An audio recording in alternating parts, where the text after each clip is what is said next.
Director Samagra شکشا ابھیان نے محکمہ تعلیم گاندربل کے اشتراک سے خصوصی ضروریات والے بچوں کے لیے تشخیصی کیمپ کا انعقاد کیا۔ زون گاندربل اور تلملا کے دائرہ اختیار میں آنے والے بچوں نے اس کیمپ میں شرکت کی۔ کانپور کی علمکو کمپنی کے ماہرین کی ایک ٹیم نے بچوں کا جائزہ لیا اور اس کیمپ کا انعقاد اس مقصد کے ساتھ کیا گیا تھا کہ خصوصی ضرورت والے بچوں کو عام بچوں کے برابر بنایا جائے۔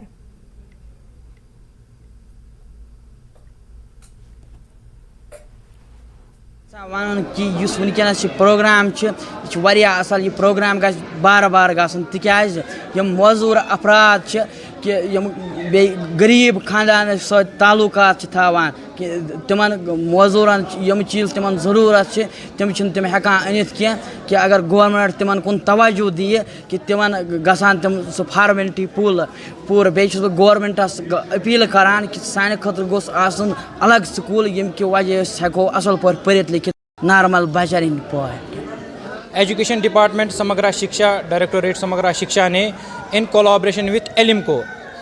کانپور، یہ artificial limb manufacturing corporation of India ہے، ان کے ساتھ تعاون کیا ہے، تو وہ اس کا ٹیم آج ادھر آیا ہے۔ وہ ان بچوں کو دیکھ رہے ہیں، ان بچوں کے کون سے ایڈس اینڈ اپلائنسز ضرورت ہے۔ دین اس کے بعد ہمارے کچھ ٹائم کے بعد ان بچوں کے لیے جو یہاں آج اسسمنٹ ہوئی ان کے ایڈس اینڈ اپلائنسز آئیں گے۔ دین ہمارے ڈسٹریبیوشن کیمپس اس کے بعد آئیں گے، ہم ان بچوں کو یہ ایڈس اینڈ اپلائنسز ڈسٹریبیوٹ کریں گے۔ 50 کے قریب ہمارے بچے جو ہیں یہاں آج انرولڈ ہوئے ہیں،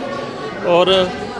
علمکو جو ہے ایک آرگنائزیشن ہے، اس کے ساتھ ہمارا ایجوکیشن ڈپارٹمنٹ کا ایک کوآرڈینیشن کے ساتھ ہم اس کے کام کر رہے ہیں، تو وہ یہ سارے لنک جو ہیں بچوں کو پرووائڈ